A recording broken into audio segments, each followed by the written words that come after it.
பொருளாதார அபிவிருத்தியில் முன்னணியில் இருக்கும் சிச்சுவான் மாகாணத்துக்கும் இலங்கைக்கும் இடையிலான பொருளாதாரம், வர்த்தகம், கலாசாரம், சுற்றுலாத்துறை மாத்திரமின்றி அரசாங்கங்களுக்கு இடையிலான உறவினை வலுப்படுத்துவது தொடர்பில் இதன்போது விரிவாக கலந்துரையாடப்பட்டுள்ளது.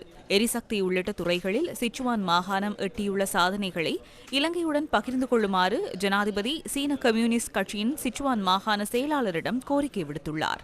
இலங்கை பொருளாதார ரீதியாக தற்போது ஸ்திரமடைந்து வருவதாகவும், வெளிப்படையான ஆட்சியின் கீழ் முதலீட்டுக்கு மிகவும் சாதகமான சூழல் உருவாகியுள்ளதாகவும் ஜனாதிபதி இதன்போது கூறியுள்ளார்.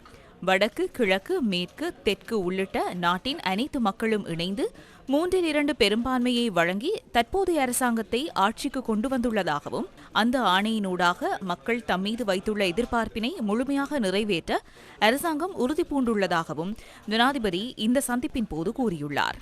சீன சுற்றுலா பயணிகளுக்கு இலங்கை சிறந்த தளம் என சுட்டிக்காட்டியுள்ள ஜனாதிபதி அனுரகுமார திசாநாயக்க, சிறந்த விருந்தோம்பலுடன் கூடிய இலங்கைக்கு வருகை தருமாறு சிச்சுவான் மாகாண மக்களுக்கு அழைப்பு விடுத்துள்ளார்.